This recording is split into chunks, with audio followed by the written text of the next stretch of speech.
Madame, Monsieur, bonsoir. Ravi de vous retrouver sur la TFM pour cette édition. À la une ce soir, l'horrible récit d'un des 14 rescapés du chavirement d'une pirogue au large de Saint-Louis. L'accident s'est produit plus de 24 heures avant l'arrivée des premiers secours. Certains ont perdu la vie dans d'atroces souffrances. Affaire du bébé décédé par asphyxie à la crèche La Cigogne Bleue. Le père de la victime se réjouit de l'évolution du dossier. La directrice et 2 employés ont été arrêtés par la sûreté urbaine. Les explications de la douane sur la taxe de 3% sur la valeur de certains produits importés. Le décret relatif à cette mesure date de juillet dernier. Nous verrons quels sont les produits concernés par cette nouvelle taxe. Et puis, fin de parcours pour les Lions en Russie. Ils ont été battus en demi-finale du mondial de beach soccer par le Japon. L'absence de certains joueurs a beaucoup contribué à cette défaite. Nous le verrons avec Cher Sadibou Diarra.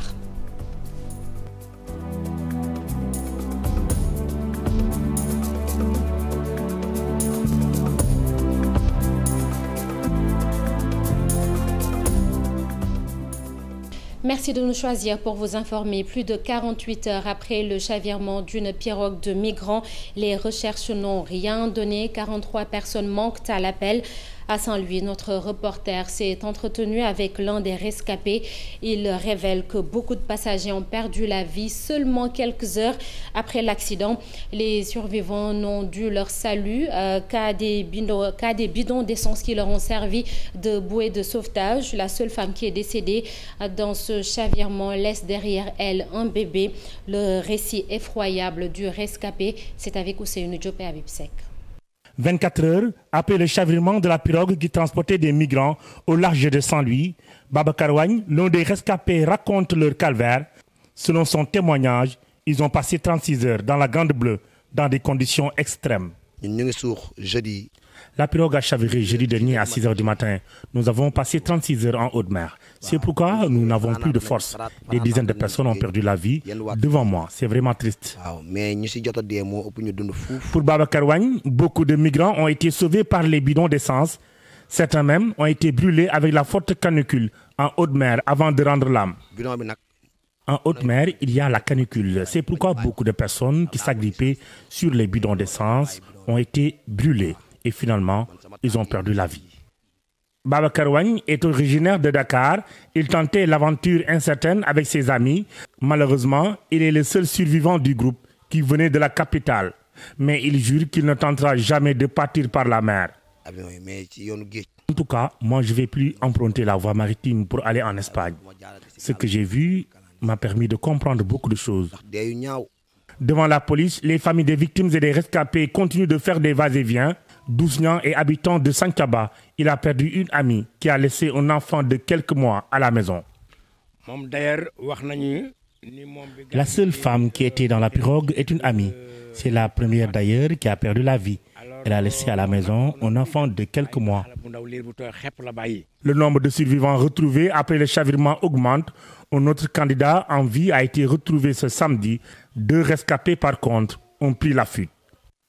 La pirogue a donc chaviré le jeudi à 6 heures du matin et les secours sont arrivés vendredi en milieu de journée. Souleymane Aliou Diallo, consultant en migration, interpelle directement le gouvernement. C'est aux autorités d'aider les jeunes, surtout avec la question des visas. Nous le voici avec Cher Diop. Dans le cadre général, il est temps que les autorités, les partenaires au développement, tous ensemble, qu'on puisse s'asseoir pour trouver des mécanismes et changer le paradigme par rapport à l'immigration irrégulière. Il est temps qu'on trouve une solution à ce fléau. Aujourd'hui, des pirogues sont en train de sortir, des pirogues vont encore sortir. C'est où le problème? Nous savons qu'il y a un problème social qui est là. Certes, nous sommes en train de faire le maximum pour devoir faire face.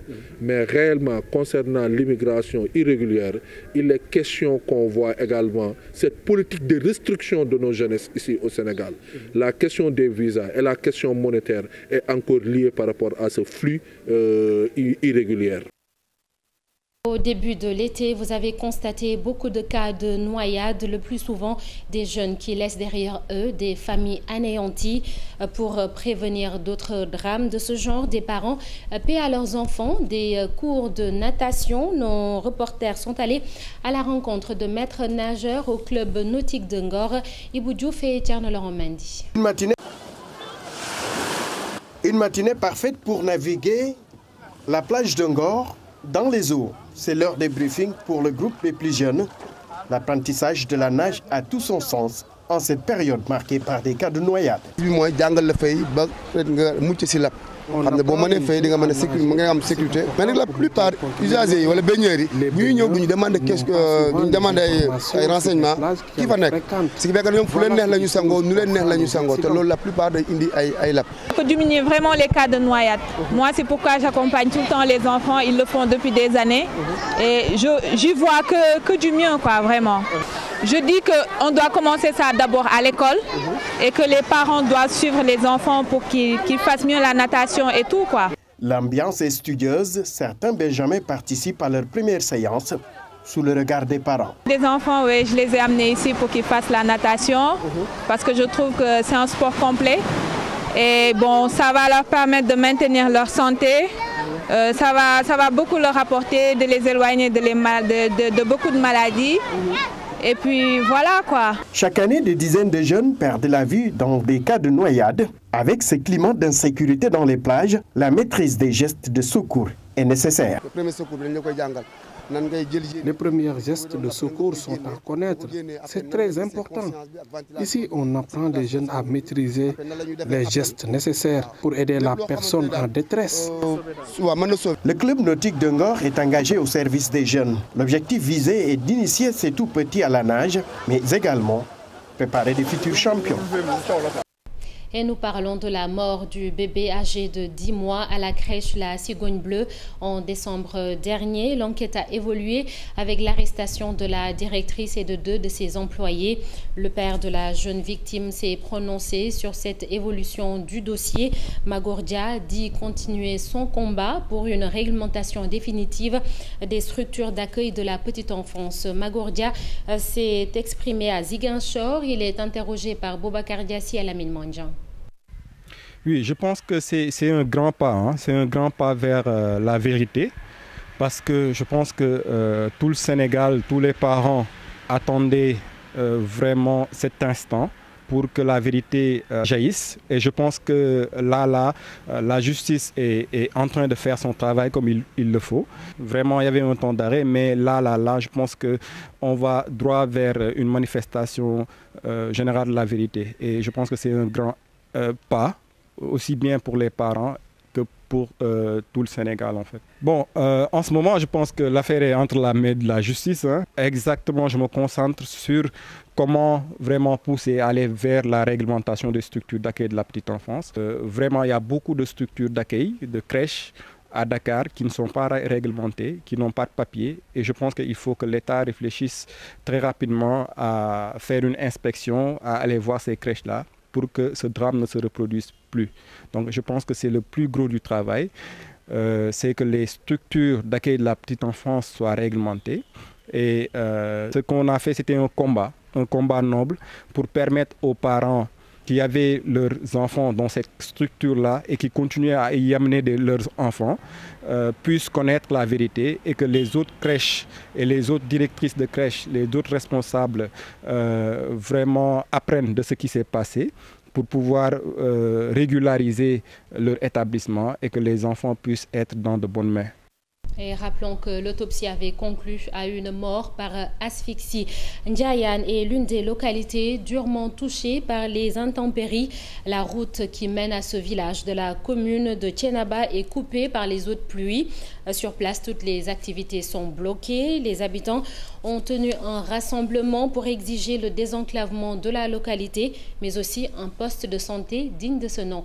Le reportage de Cheranta Diop et Seylatir.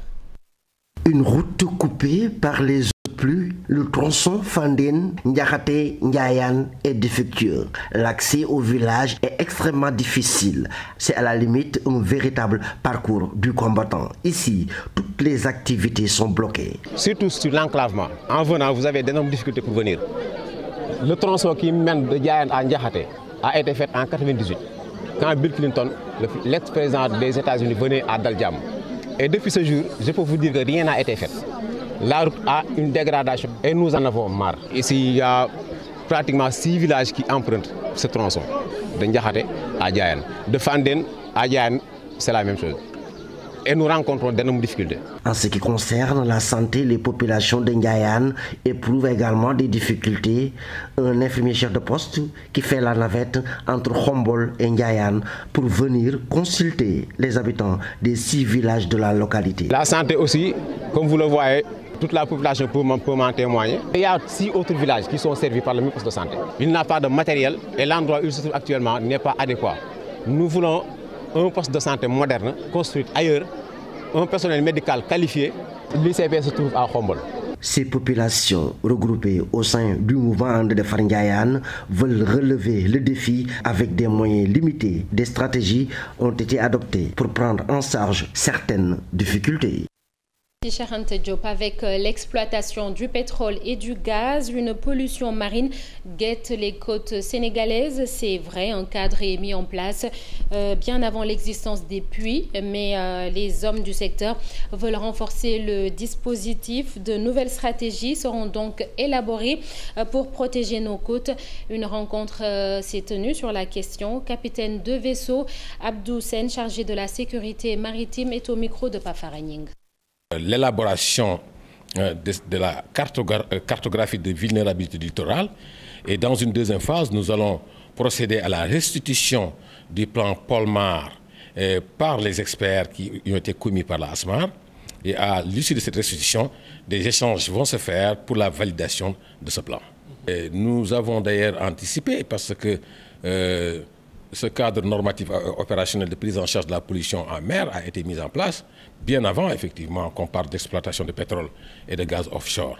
Et donc, nous avons anticipé sur cela. Mais il y a une nouvelle donne et je pense que nécessairement, il y a un besoin de renforcer notre dispositif et de lutte contre une pollution par des versements d'hydrocarbures. Le versement d'hydrocarbures peut impacter sur les différents écosystèmes du littoral. Et donc, ça prend du temps pour restaurer un écosystème pollué par les hydrocarbures. Donc, il y a bien sûr des effets néfastes, mais il faut jouer sur la prévention. Comment apporter une réponse adaptée à la crise du Covid-19? L'association des professionnels des ressources humaines a voulu apporter sa contribution. C'est à travers un livre blanc qui analyse les différentes mesures prises depuis le début de la crise sanitaire. Des solutions ont aussi été proposées lors d'un webinaire. Al-Hassan Ba et Moudou Diop y ont assisté. Il s'agit de leur contribution dans la gestion de la pandémie. Un livre blanc intitulé « La gestion des ressources humaines face à la Covid-19, résilience et opportunités ». Un condensé d'analyse et de réponses par rapport à tout ce qu'on a vécu jusqu'ici. On s'est dit au niveau donc de la SPRH qu'il fallait se réunir pour apporter une réponse tout à fait adaptée au regard de tout ce qui s'est passé. Et on s'est dit qu'il fallait rédiger un livre blanc, structuré comme suit. Les tenants de la théorie de la contingence nous apprennent que l'environnement est très important. Les gestionnaires, à travers les approches PESTEL et même SWOT, décryptent l'environnement pour voir quels sont les impacts sur ce qu'on appelle le système. Et c'est ce qu'on retrouve derrière les livres.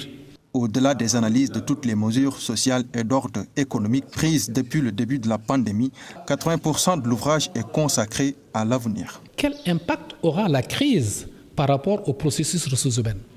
Quel impact aura la crise par rapport au métier de demain?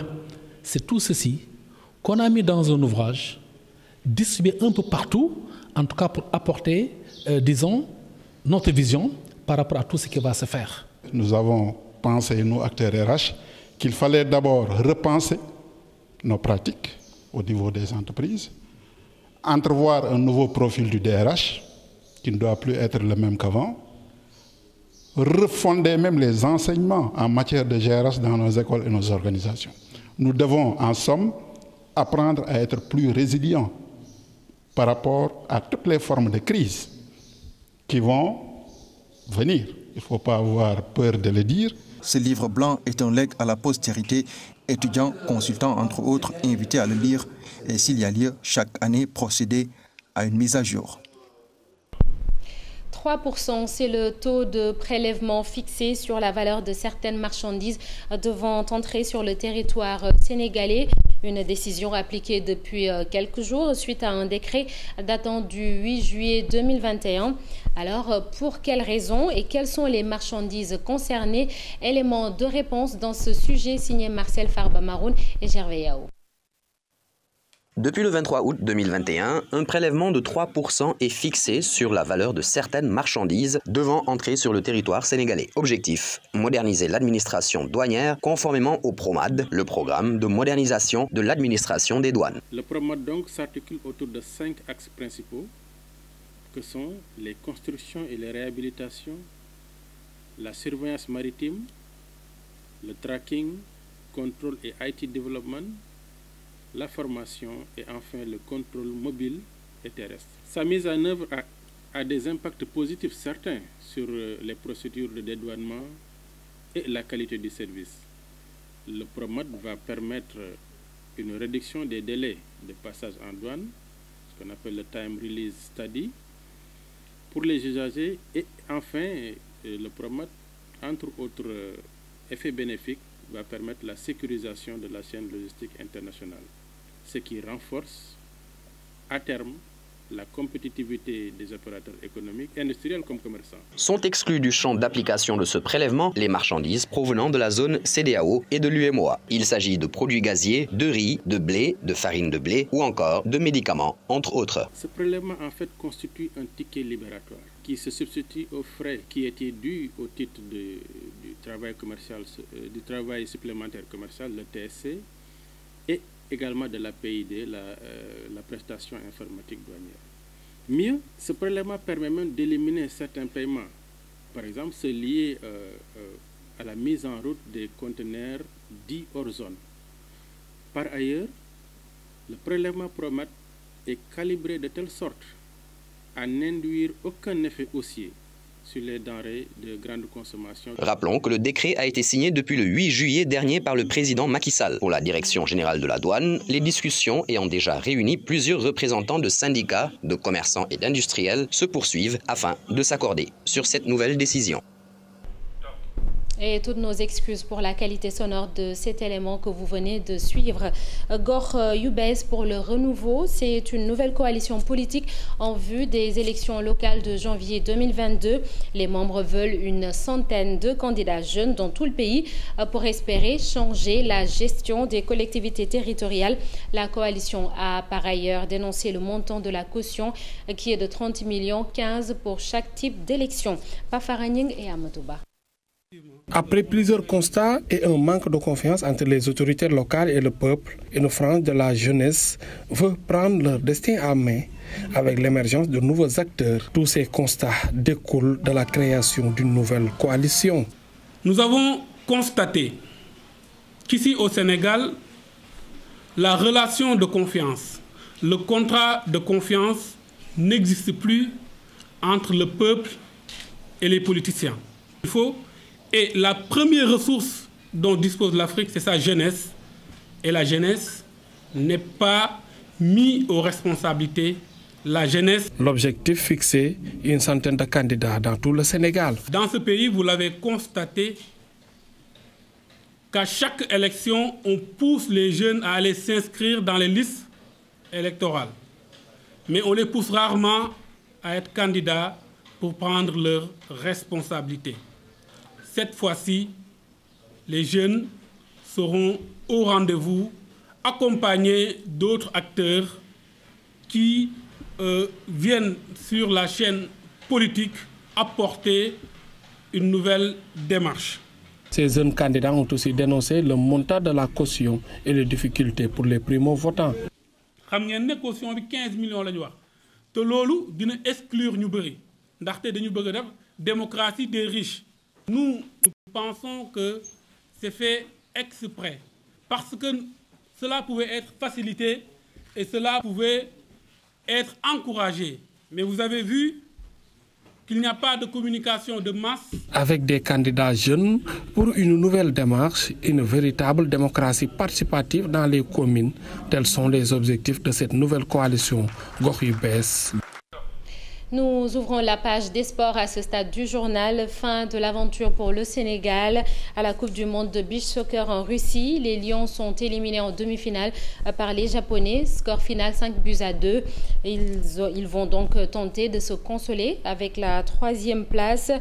Ce sera ce dimanche. Cher Sad Boudjara.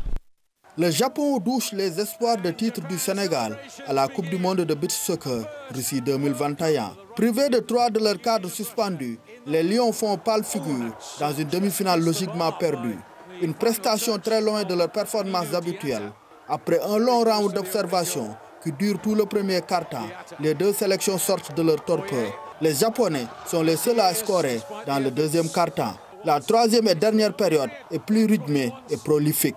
Les Lions égalisent, une égalisation de courte durée. Les Japonais reprennent l'avantage dans la foulée. 2 buts en 1 minute face à une défense sénégalaise fébrile et poreuse. Elle encaisse un 4e but 2 minutes plus tard. Pape Marboy réduit l'écart à 3 minutes de la fin du match pour essayer encore d'y croire. Mais c'est sans compter sur le Japonais Kaguma des grands jours qui marque le 5e et dernier but de la partie, son 3e dans le match. Efficace et déterminé, le Japon élimine un Sénégal qui a souffert des absences de Mamadou Sylla, Mamour Diagne et surtout Alseni Ndiaye. Aujourd'hui, on a mal débuté le match. On a bien débuté et après voilà, un penalty qui nous a fait sortir du match.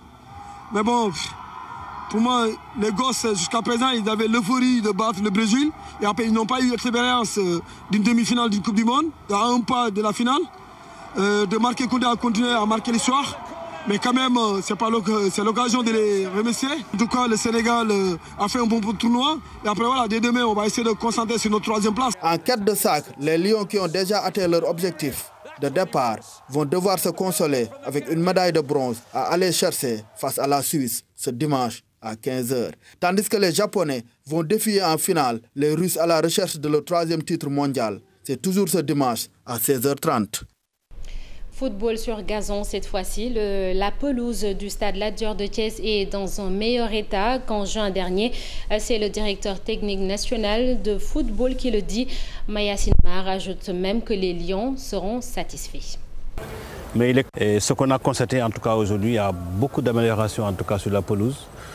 Et nous pensons que les joueurs peut-être seront satisfaits en tout cas de la pelouse qu'on leur montrera. Mais il est clair que comme on a dit, il n'est pas encore au top, peut-être d'ici le mois d'octobre. Au mois d'octobre, c'est sûr que donc, la pelouse sera vraiment très très correcte, vraiment irréprochable. Mais actuellement, sur ce qu'on peut dire aujourd'hui, c'est très correct vraiment. Et puis il y a en tout cas une bonne surface vraiment. Le plus important, comme on a dit, c'est les joueurs, n'est-ce pas? C'est le match dans lequel les joueurs ils doivent avoir de bonnes conditions de travail, hein, surtout un bon terrain, une bonne pelouse. Et après maintenant le reste, comme vous l'avez vu également aussi, on est en train de poser des synthétiques autour du terrain, n'est-ce pas, pour embellir. Hein. Je pense que la tribune également est bien faite. Hein. Je crois que, en tout cas, cette visite nous a permis de constater quand même qu'il y a du bon travail qui a été fait. Et la pelouse apparemment est très correcte, n'est-ce pas? Et ça peut permettre en tout cas de jouer mieux qu'en tout cas ce qu'on avait vu au mois de juin. Et c'est le stade Lat Dior qui va accueillir le match contre le Togo. Mercredi prochain, rencontre à huis clos. Afrobasket masculin à Kigali au Rwanda. Le Sénégal jouera son dernier match de poule demain face au Cameroun. Mais avant, intéressons-nous à quelques joueurs. L'équipe compte beaucoup de joueurs de talent. Donc les choix sont difficiles pour le coach. Maurice Ndour joue en remplaçant. Youssou Ndoye voit son temps de jeu réduit. Et Branco Badjo prend du galon, des choix qui ont porté leurs fruits puisque les Lions ont gagné leurs 2 premiers matchs. Nous faisons le point avec Mamfatou Ndoye et Massayer Ndiaye à Kigali. Des choix forts mais jusqu'ici judicieux.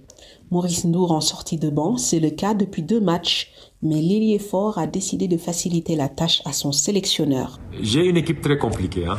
Donc et Maurice est le premier qui m'a demandé de l'équipe comme bon coéquipier. Il m'a dit, coach, c'est comme un joueur de deuxième division. Depuis le premier jour que je l'ai vu, tu vois, on s'entraîne avec la meilleure équipe de l'Euroleague, l'a fait grandir. L'équipe d'abord, tel est l'état d'esprit que veut insuffler Boniface Ndong.